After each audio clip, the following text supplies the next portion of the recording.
Well, there's a great deal to see here. It's a constantly changing exhibit, so what's here today will be changing. They've had a lot of people come in and do performances.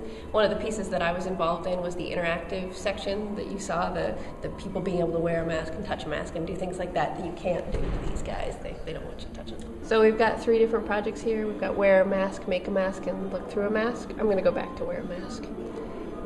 Wear a mask is where you get to pick a mask, any mask you want to wear, and then you see you're wearing yours and I'm wearing mine. We can pick that one. And as long as I'm pretty much straight onto the camera, it sees me as a face, but if I turn too much to the side, it doesn't see me as a face anymore. Then the next project was make a mask, so we wanted to allow people to make a mask, and what we currently did was use the compilations of the various masks in the exhibit, so you can kind of scroll through and see that's the mask we've got, or we could have this mask, and we say, yes, that's the mask we want.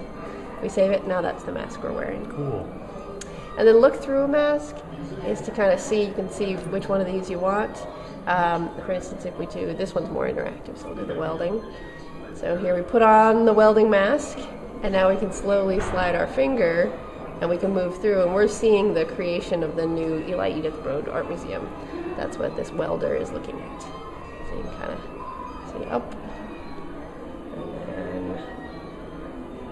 I spun too fast. So you can see there we're looking up, we're welding. And then if we can come back to home, we go back to the exhibit. If we go to making of, there's a little video that shows why we did all this. Well, from a theatrical point of view, because I came in not as a curator, but as the, sort of this performance element, it was fascinating in what it does to the observer and what it does to the wearer. And so that was really something we wanted to include, since people won't be able to wear these masks. What do you see different? How do you act funny when you wear a mask versus very straight when you're not wearing a mask?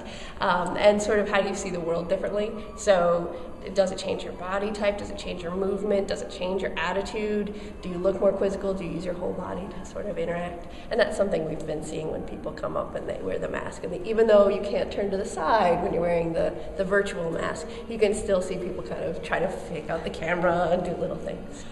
Well, one thing we really wanted to have people understand was that Western masks aren't different. There's nothing about Western masks that makes them work masks as opposed to like an African mask that makes it ritual. Like when you put on a welder's mask, you are donning a whole knowledge base, and there's a certain way of moving, and it's a whole safety ritual, and a veterinary mask, and a Spartan helmet, or a football helmet or whatnot. We have masks in our environment just as much, and it's sort of appreciating the rich storytelling that's possible there, as well as the rich storytelling from other cultures.